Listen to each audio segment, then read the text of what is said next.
Sekarang saya sudah terhubung dengan Mas Dwi di Gunung Pati. Halo, selamat malam Mas Dwi. Malam Mas, selamat malam. Apa kabar? Sehat Mas?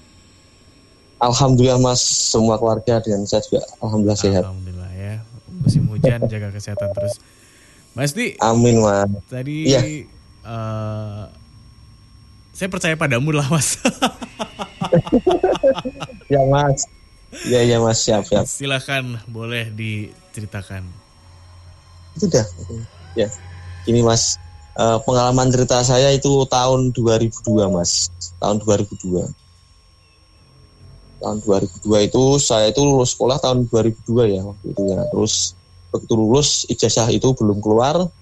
Saya itu diajak saudara untuk di daerah Surabaya Mas. Di Surabaya itu di daerah Polda Jatim.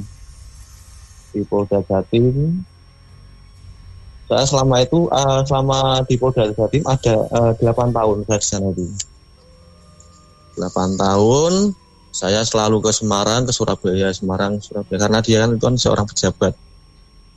Tidak perlu saya ceritakan untuk pangkat dan jabatannya ya Mas itu Mas ya. Ya, nggak perlu Mas. Ya. Jadi beliau itu di rumah Surabaya juga punya rumah. Di Surabaya juga punya rumah dinas Mas. Dinasnya di Polda itu, di Polda Jawa Timur. Selama saya ikut 8 tahun, saya sering ke Semarang, ke Surabaya. Pada waktu itu, saya diperintah beliau untuk mengambil itu barang, itu nggak tahu, itu 1 hari. 1 hari suruh ke Semarang dengan naik kereta waktu itu Mas. Itu tahun 2006 ya. 2006. Mas diingat ini. 2006 saya naik kereta dari Surabaya itu malam Mas. Malam sampai Semarang pagi. Lah kebetulan rumah yang di Semarang itu yang beliau beli itu selama 7 tahun itu tidak ditempati. Tapi ada pembantunya Mas. Dia punya pembantu di situ. Itu lokasinya ada di daerah Semarang Barat. Itu di belakang gereja Mas. Gereja itu sangat luas sekali. Jadi rumah itu di belakang gereja. Belakang gereja. Saya sampai Semarang pagi. Pagi itu saya kan capek Mas. Saya bilang kalau saya sudah sampai Semarang. Terus dari pihak yang memerintahkan saya yang pejabat itu bilang, ya kamu istirahat saja 1 hari di situ. Nah, saya kan di situ sama pembantunya Mas. Ada 1 pembantu di situ, di rumah situ. Saya kan cerita, Bu, di sini tiap hari selalu bersih-bersih atau selalu membersihkan rumah ini. Oh iya Mas, tapi saya jam 3 pulang. Kalau malam nggak ada yang jaga waktu itu. Oh tiap hari selama 7 tahun itu nggak ada yang jaga. Tidak ada yang jaga. Saya tuh malam menginap di situ Mas. Menginap di situ. Di situ kan ada 3 kamar Mas. Ada 3 kamar rumah. Kamar beliau, kamar anak, dan kamar pembantu. Nah, yang saya tiduri itu pada waktu malam itu di kamarnya anaknya, di kamar anaknya. Jadi di ruang yang itu yang punya rumah itu dikunci dan tidak ditiduri. Nah, kamar yang saya tempati itu di tengah-tengah Mas, tengah-tengah itu saya tiduri. Saya itu setelah Isya itu ya TV kan sendirian Mas, sendirian gitu. Jam 9 saya udah capek, saya tidur di tempat tidur anaknya itu. Ya, waktu itu HP itu tahun 2007 itu masih jadul Mas, masih pakai BlackBerry itu. Jadi nggak bisa YouTube, nggak bisa. Saya tuh WA-an sama pembantu yang ada di Surabaya. Bagaimana kabarnya, saya bilang gitu. Besok saya pulang lagi ke Surabaya, saya bilang gitu. Oh iya, hati-hati, bilang gitu. Saya jam 9:30 itu mau tidur Mas, udah capek tidur. Jam 11:30 atau jam 11:30. Nah, itu Mas yang kejadian yang pada waktu itu Mas di belakang kamar itu nyata Mas, ada sesosok pocong Mas, pocong itu. Saya itu nggak bisa gerak, nggak bisa bicara, dan mau lari itu susah Mas. Kan itu kan kamarnya anaknya kan pakai AC itu, terus pakai spring bed gitu. Saya mau lari itu nggak bisa mas, nggak bisa sama sekali. Terus saya lari itu saya baca sebisa-bisanya astagfirullah gitu. Terus berselang 3 menit itu baru hilang mas sosok pocong itu. Wajahnya rusak, itu sama tergeleng-geleng gitu di belakang pintu mas. Nah, terus saya sempat bisa lari itu buka gerbang ke depan mas. Di depan saya cari pos ronda. Ternyata pos ronda itu tidak ada yang jaga karena rumah itu kan belakang gereja mas. Jadi sepi. Terus saya di depan gerbang itu saya nggak berani masuk mas. Sampai subuh itu nggak berani masuk. Terus sampai subuh saya nggak musola. Terus saya cuci muka di depan ada air keran itu, cuci muka. Terus saya nunggu sampai selesai subuh sambil menunggu pembantunya itu. Pembantunya kan jam 6 datang mas, bersih lagi. Terus saya tanyakan ke pembantu itu, ini kalau malam nggak ada yang jaga atau bu di sini rumah yang di tempat ini? Nggak ada mas. Pokoknya saya jam 3 itu lampu tak nyalakan dia tak kunci lagi gitu. Saya jadi pulang ke Surabaya itu sampai sore lagi mas, nggak berani nginap lagi. Terus saya cerita sama pembantunya itu, ini dulu tuh rumahnya siapa sih? Bu, saya bilang itu dulu itu rumah lama mas, rumah itu zaman lama lah. Terus dibeli sama saudara saya yang pejabat itu, direnovasi mas. Jadi rumah itu dulu jelek, yang punya nenek dan kakek itu udah meninggal. Terus direnovasi. Ya, yang jadi kendalanya itu ada sumur tua di situ, di dalam apa rumahnya itu. Saya nggak tahu kalau di situ ada sumur tua mas di belakang gereja itu. Tapi kan sumur itu di dalam rumah mas. Itu. Saya cerita itu, tapi saya nggak cerita sama pembantunya kejadian di situ mas. Nggak cerita. Terus saya cerita hanya sekedar ini rumah dulu tuh silsilahnya itu seperti apa, saya bilang itu.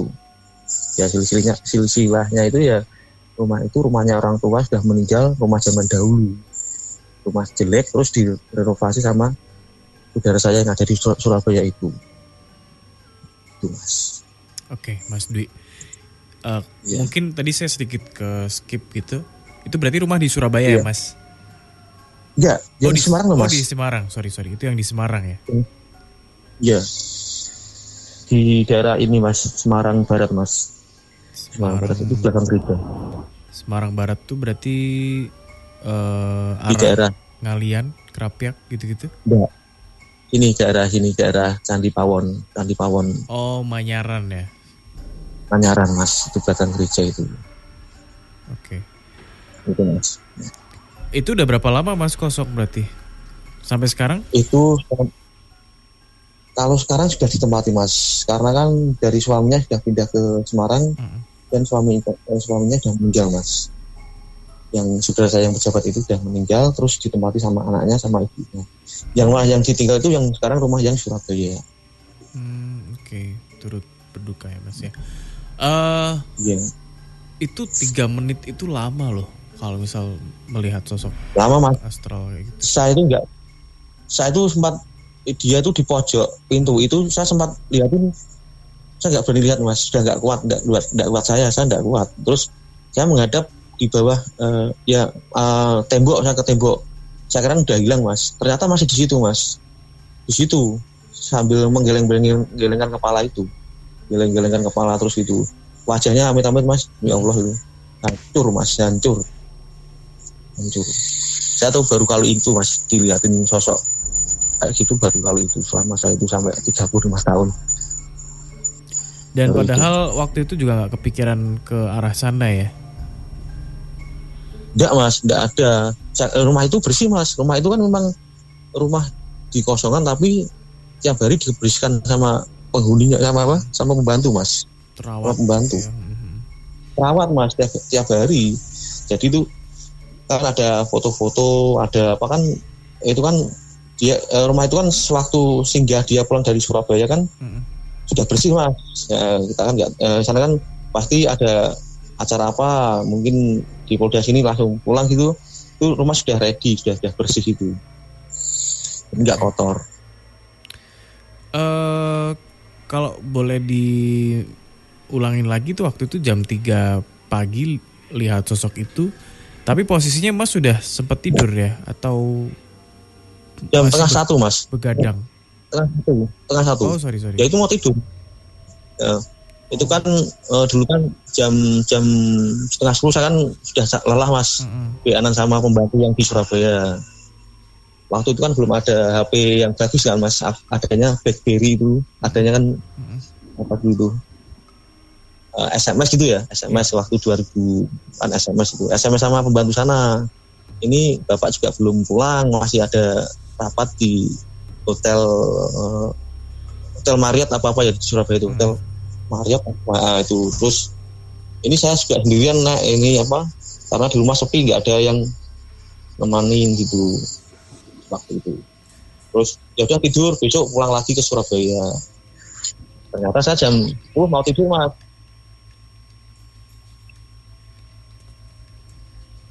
Halo Mas Dwi. Ya. Ya agak sedikit ke skip tadi. Oke. Mas, ya. Ya. Ini sayangnya lagi nggak ada Mas Febri, jadi nggak bisa kita telusuri sosok apa sebenarnya itu ya. Tapi so far sih apa ya, seru juga, maksudnya kayak Mas Dwi nggak pernah terpikir tentang sosok itu, rumah pun bersih, terus tambah lagi ibaratnya saya mikirnya sih gini, kayak Mas terbiasa di dunia apa ya, yang cukup disiplin lah ya. Kayak misalnya tadi ikut bapak pasti kan nggak ada pikiran yang ke arah sana-sana gitu, tapi dilalah saat itu pas apesnya gitu, Mas Febri suka bilang istilah apes gitu. Dan lihat, tapi habis itu nggak ada pengalaman mistis lain kan ya Mas? Alhamdulillah nggak ada mas, nggak ada mas sama itu. Terus ya itu nggak, ya mungkin pas apes saya mas ya. Tapi saya cerita itu paginya ke pembantu itu, di situ ada sumur tua mas, di dalam rumah itu ada sumur tua. Itu kan rumahnya kan gereja, itu kan belakang gereja persis mas, jadi sama gereja itu dempet gitu mas. Di perbatasan itu apa, terus rumahnya dia, jadi dempet sama gereja. Ya, oke.